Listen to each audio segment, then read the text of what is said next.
I'm Sean, and I'm Tristan. and you are? Danteh. So, everything's kind of really good in moderation, when you're doing your practice, when you're getting your outside workouts and whatever. What's the best way to spend your off time when you're not playing the game? Just hang out with my teammates, go on my phone. Normally we get home from scrims at 8, so there's not anything we can do really after scrims. Like if we want to go to an amusement park, we can't really do that only on off days, if we had the chance. So we kind of just hang around. Sometimes we get dinner. That's normally the usual, just hanging around eating dinner. Do you find it to be some sort of a time crunch? Do you have to manage your time very well when you're working on a schedule? I keep to a pretty normal schedule. Personally, I don't really like being unpredictable with my schedule. I like to do the same thing every day.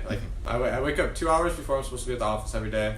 I get ready, do the same thing every single day, and yeah, I like to just keep a constant schedule. So your team and your management, do they like to accommodate for that to keep you in the loop of the schedule, or do they throw in random? Sometimes our calendar isn't updated right away, which can screw me over. Because right when I get home from scrims, I set my alarm for the next day, and if they change something later in the night, then I won't notice it because my alarm's already set. So yeah, that can be annoying sometimes. Gotcha.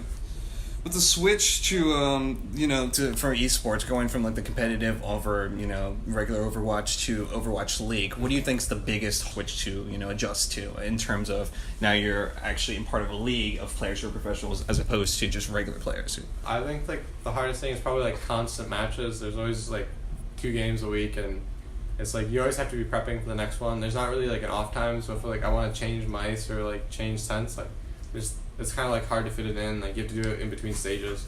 Going more to the shock, what's the level of responsibility on the team? Is there a dedicated shot caller, or does kind of everyone assume that role?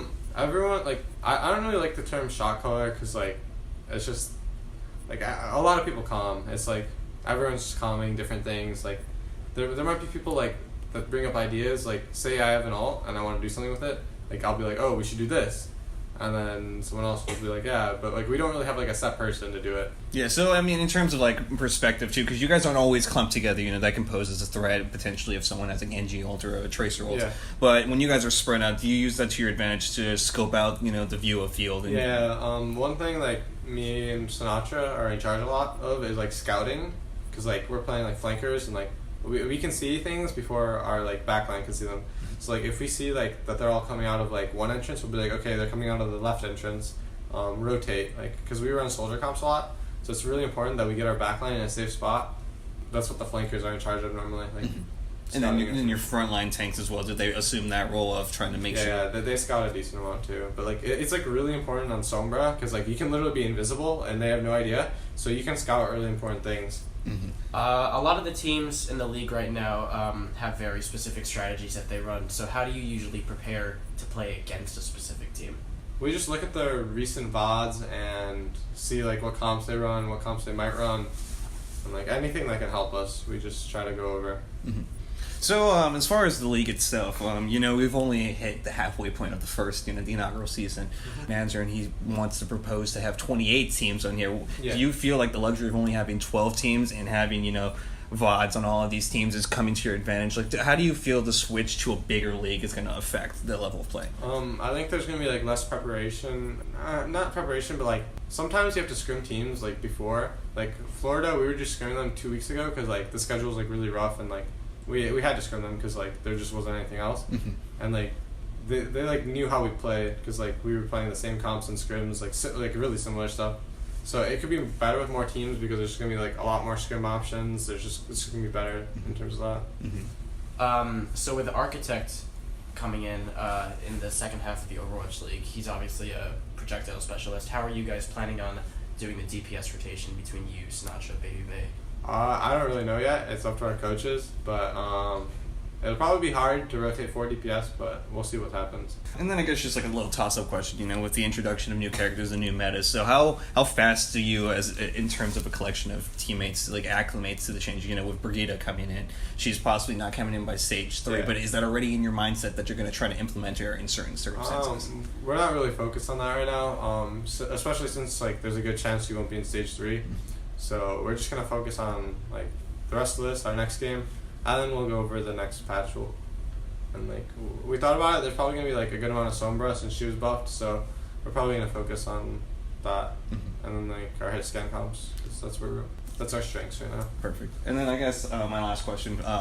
So in terms of the league level play, you've got the best of the best. You guys are the top players, and there's a reason why you're on the teams playing, as starters. But how much of it do you say is the mix between mental capacity and skill, when not tilting and trying to keep together with your team? Like, would you say it's a 50-50 split between skill and mental, or is it more biased to one or the other? I think it's like different for different players, because like some people might be like very mechanically like strong, but like they can like get tilted easily, and then there's other people that like are the opposite. They might not be like your strongest player, but they can keep like everyone's heads up, and it's like just really like they can be like really good teammates, which like can help your team. Do you find yourself in a little bit of a facilitative state, like having to keep your team together, kind of like a glue state? I joke around a lot, and I think it helps the mood, but I wouldn't say like I'm like the most positive person. Like I just make jokes because like it lightens the mood. That's like how I like contribute to the team mood. Perfect. I think we're done. Yeah. That's perfect. Thank you so much. Awesome. It's good meeting you. If you don't mind, do you mind if we get a picture with you? Yeah, sure. Yeah. Cool. So I guess we'll sit with this in the background. All right. Thank you so much. You're welcome for your time. Nice meeting you. Nice meeting you. Hey, good game, man. All right. Thank you. Yep.